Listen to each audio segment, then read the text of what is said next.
$1.87. That was all. And 60 cents of it was in pennies. Pennies saved 1 and 2 at a time by bulldozing the grocer and the vegetable man and the butcher until one's cheeks burned with the silent imputation of parsimony that such close dealing implied. 3 times Della counted it. $1.87.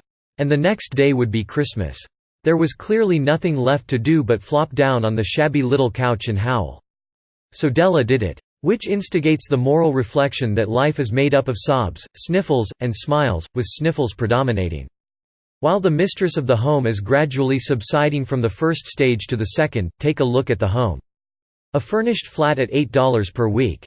It did not exactly beggar description, but it certainly had that word on the lookout for the mendicancy squad. In the vestibule below was a letter box into which no letter would go, and an electric button from which no mortal finger could coax a ring. Also appertaining thereunto was a card bearing the name Mr. James Dillingham Young. The Dillingham had been flung to the breeze during a former period of prosperity when its possessor was being paid $30 per week.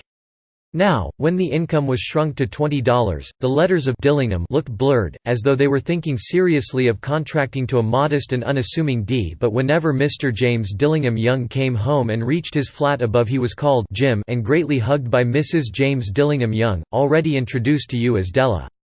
Which is all very good. Della finished her cry and attended to her cheeks with the powder rag. She stood by the window and looked out dully at a grey cat walking a grey fence in a grey backyard. Tomorrow would be Christmas Day, and she had only $1.87 with which to buy Jim a present. She had been saving every penny she could for months, with this result. $20 a week doesn't go far.